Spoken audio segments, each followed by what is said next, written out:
Welcome to Hustle and Flow with Heather Hubbard, episode number 14.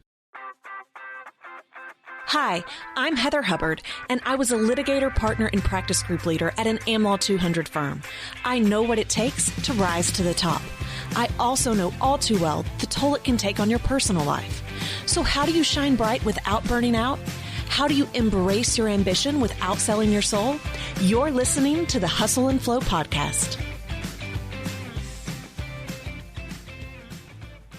Welcome back. I am your host, Heather Hubbard. Thank you so much for joining me today.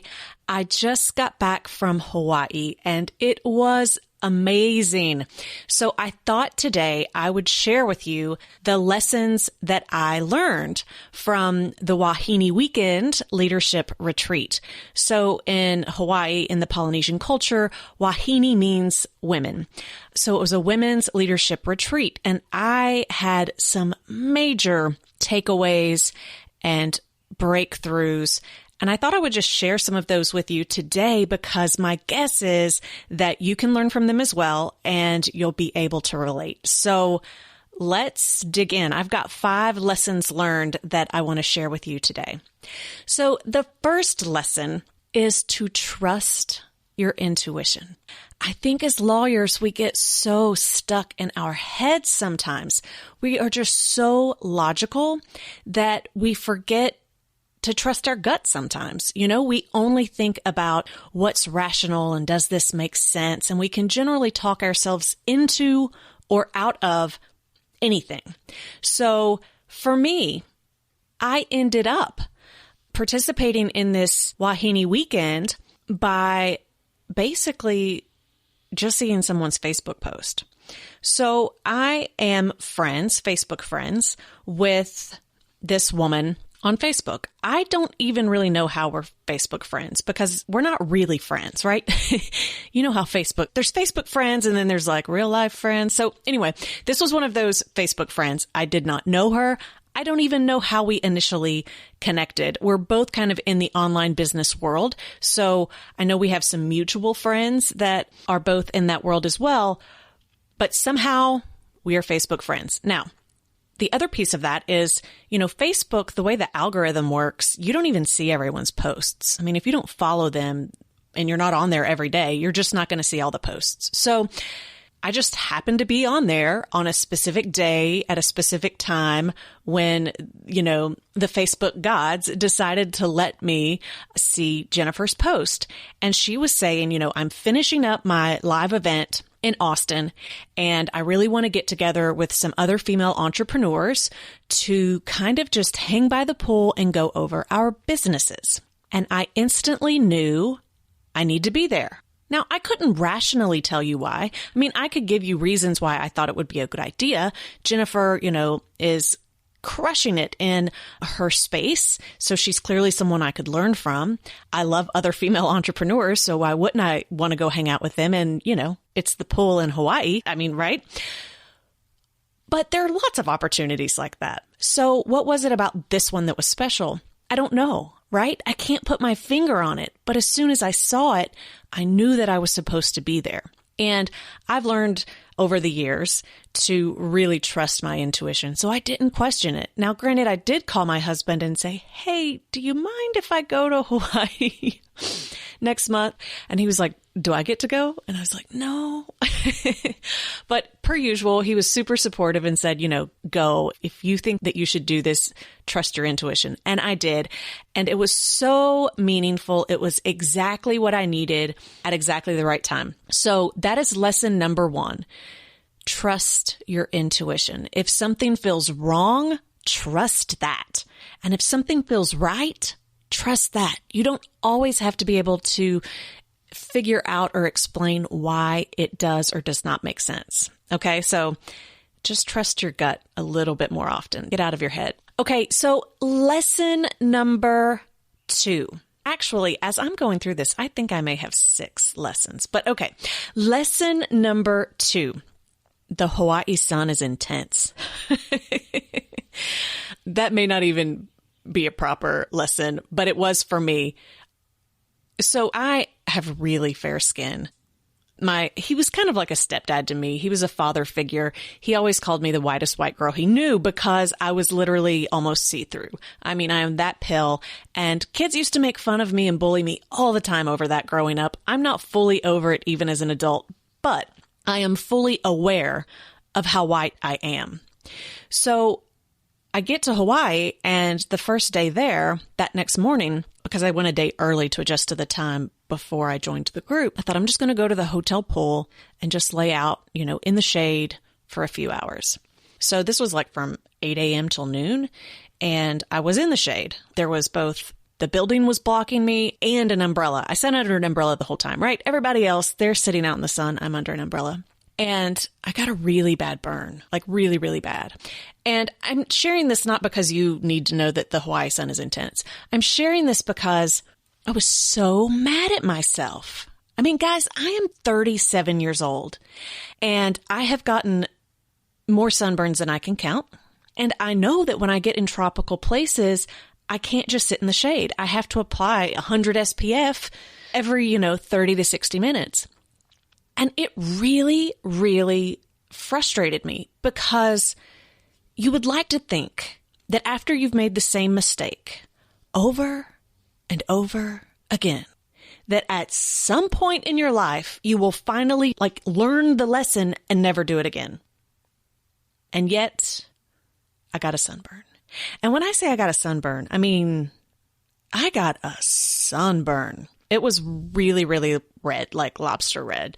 It hurt. It was on fire. And it then prevented me from being able to go out to the pool or hang out in that way the rest of the time. It ended up raining 2 full days, so that helped me out. But do you experience this? Where you've made these mistakes 100 times and you're like, I will never do that again. And then you do it and you're like, oh my God. When am I ever going to learn? So I guess the lesson learned on that is we're never going to outgrow some of our bad habits. It doesn't mean that we can't make progress. It doesn't mean that we can't continue to work on them. But even though I'm beating myself up right now, I do think we have to remember to offer some forgiveness to ourselves that we're not perfect and that we don't always learn from our mistakes. So that was lesson number 2 for me. Lesson number 3. Lesson number 3 is to get out of your bubble. Here's what I mean by that. When I attended this retreat, there was not another attorney there. And by the way, it was really small. The same way that I host small retreats. Jen hosted a small retreat as well. So there were only 6 of us and then our host. It was not a legal retreat, right? There were no lawyers there. There was no CLE. There was no discussion of law. It was just female entrepreneurs. And our businesses were so different. So, one person was in the supplemental space. Another had just sold some large manufacturing companies and was trying to figure out, what's next.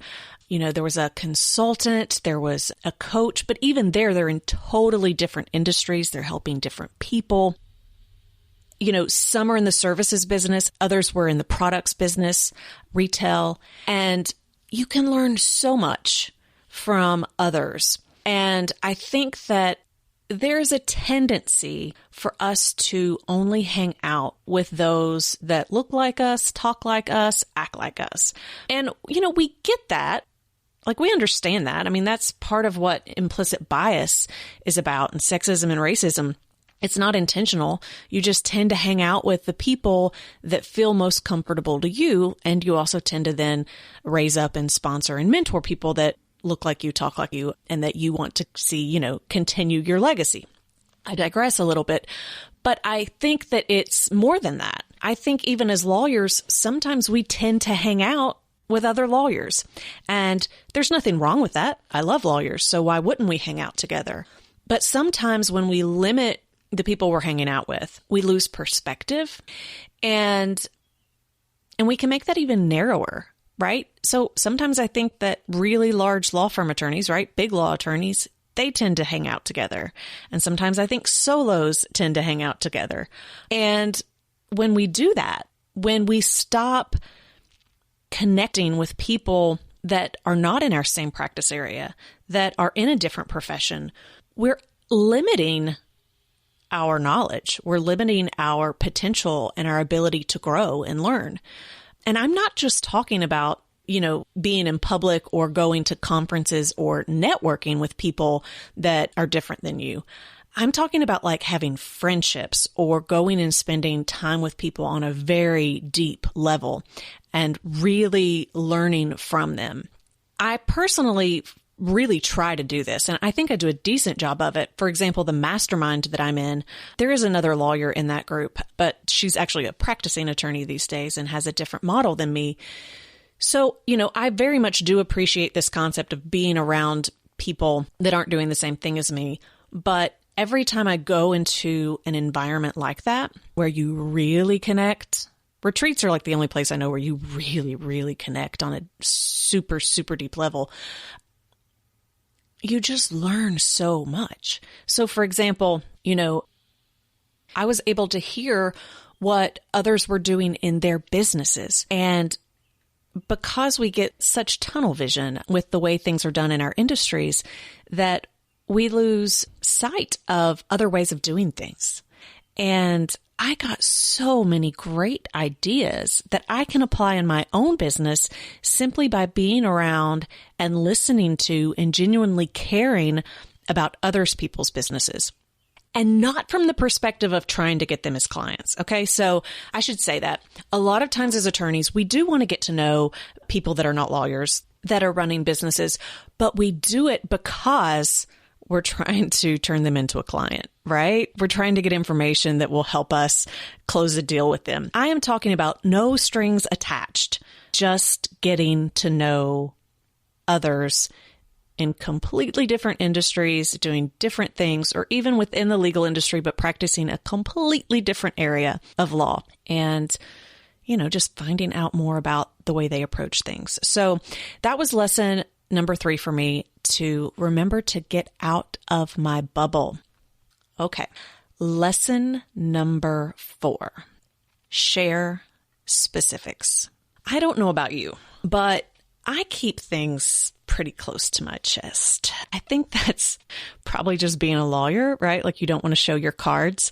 So you kind of like try to keep things under wraps and you only share what needs to be shared in order to get information. But that can really get in the way. What I noticed this weekend, the women that shared the most specifics about what was going on in their businesses and their lives got the most helpful feedback because they were willing to be 100% honest. So it was a really good lesson for me. When you're in a group of people that don't have the same business as you, it's a little bit easier to talk specifics, to talk numbers, to talk about obstacles. But even then, I think as lawyers, because we are competitive and we always want to appear like we've got it all together, like sometimes we're just not vulnerable enough to be 100% honest about these things. We tend to inflate our success or whatever else to impress people, when the truth is, if you're seeking help, that doesn't matter. Like you just have to be honest and you have to share those specifics. So if you're worrying because you're afraid, right? You're afraid of what others will think, or maybe you're afraid that someone will call you out on being an imposter, or they'll tell you you can't do it. If you don't share because you're worried they'll judge you, or you're worried about competition, right? Like you don't want to share specifics because you're worried someone will take your idea. That only holds you back because you can't do it all on your own. You can't. And this is actually, I'm preaching to myself here. I try to do so much stuff on my own because I don't like to ask for help. And sometimes it feels like I'm admitting failure if something's not working out. But people can't help you, right? Your teachers can't help you. Your mentors can't help you. Your friends can't help you. No one can help you if you don't offer up the truth. And, that's easier said than done. I will tell you that I am not comfortable with that. I'm just not. I think part of it's just my personality, my experiences. I don't think it's just being a lawyer, but I'm going to guess that most lawyers have that tendency. to not be 100%. Not that you're not being honest, but you're just not sharing specifics. And I watched these women, a few in particular, that were vulnerable, like super vulnerable. I'm thinking, there's no way I would be that vulnerable. So one was being vulnerable, talking about, some family life issues, but those family life issues impact the business, right? If you're a business owner, and if you're a lawyer, even if you're an employee, you are high enough up, you're a professional, you're a business owner, it impacts it, right? She was super vulnerable with that and got really, really specific feedback from the group, including how, to tie that in with, how she was running her business. Another woman got really vulnerable and really specific about her finances. And she was struggling, and she got such helpful information. Because some of these women, they're serial entrepreneurs. They've been in business for a long time. One, was running a multi-million, and when I say multi-million, I'm talking about way up there, company. And so she was doing deals all the time and knows so much about lending and banks and just finances in general. And they were giving her a very specific roadmap on how to deal with this from a business perspective. And I was just so impressed because I learned a ton during that conversation. And I thought, she never would have gotten that specific feedback that will truly help her turn all of this around had she not been willing to share specifically what was going on. Right? She didn't just show up. I think it's difficult enough to say, my company, the finances aren't really working out and my cash flow is an issue and I can't stay in front of things. I've got this debt, but to talk numbers? Wow. I was impressed, and that was a huge lesson for me. And I can't say that, I showed up in the same way that they did, but it's something that I would like to strive to do more often. And I welcome you to join me on that journey for us to push each other to be more specific and more vulnerable so that we can truly get the help that we need. That's how we're going to learn, and that's how we're going to grow. All right. Lesson number 5. And this was basically the theme of Wahine Weekend for me. Oh my gosh. Every hot seat we did, every discussion we had revolved around me being zipped up, buttoned up. We kept using the term zipped up. And I don't think I'm alone in this when it comes to being a lawyer. It's interesting because, I talk about showing up authentically. And I mean that. I genuinely do want people to show up authentically. But I think I have forgotten what that means fully. Now, I do think that part of my life experiences, again, have led me to be more zipped up and to hold things closer to my chest. I don't trust people. I don't. And it's a continuing process. I want to.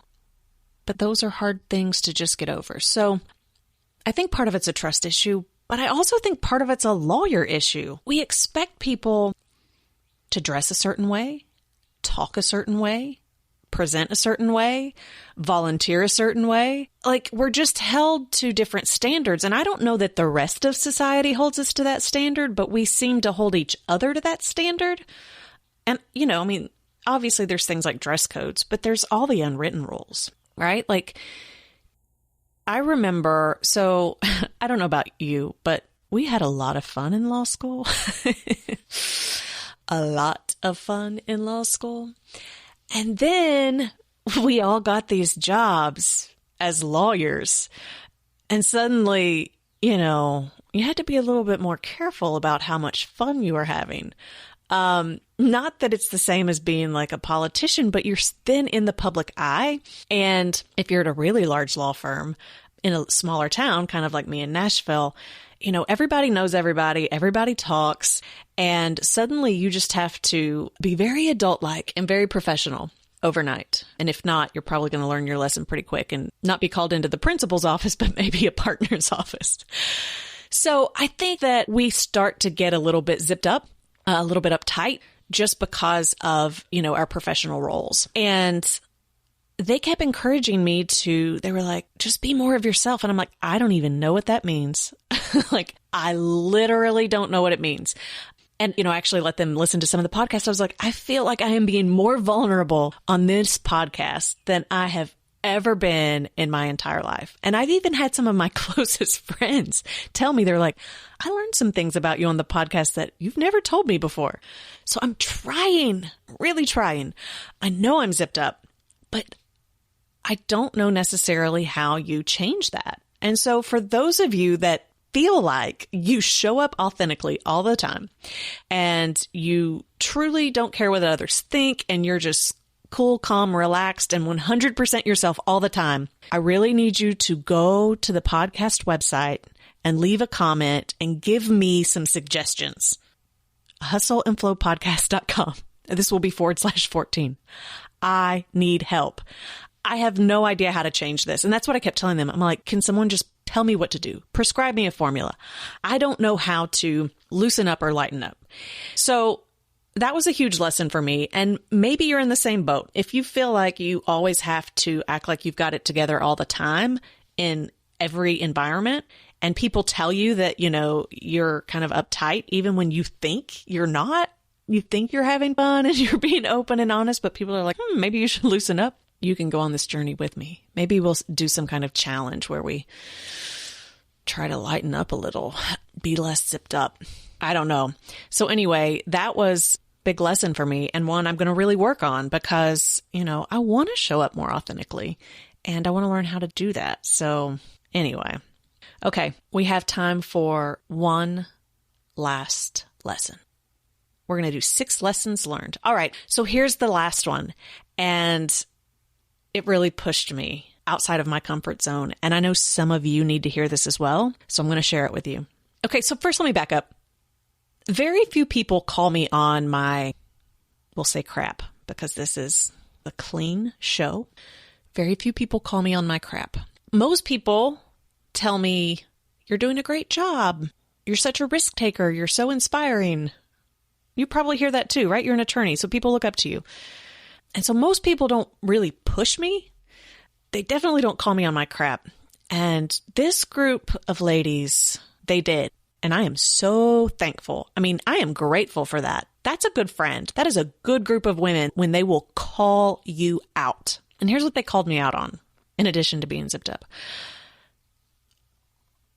So Jen was like, Heather, your 10% looks like most people's 100%. So I want you to think about that for a minute. Does your 10% look like others' 100%? My guess is that's probably true for you too. As lawyers, we are high achievers and we're accomplishing all kinds of things. And so to the rest of the world, it looks like, we are doing some really amazing things. And we are, right? We are. But a lot of us are playing small, myself included. We get comfortable. And it reminded me of a book that I read. It's called The Big Leap. And I'll put that in the show notes. It talks about these different zones that you can be in. And one is a zone of competency. So that means that you're competent doing it, but that's about it. I think very few lawyers are ever in the zone of competency. There's a zone below that too, and I just don't even remember what it is. But the next one is the zone of excellence. And the book says that that's where the vast majority of high achievers stay. Zone of excellence. Because we can do it and do it so well that people are like, wow, she's good. But the truth is, it's nowhere close to our highest potential.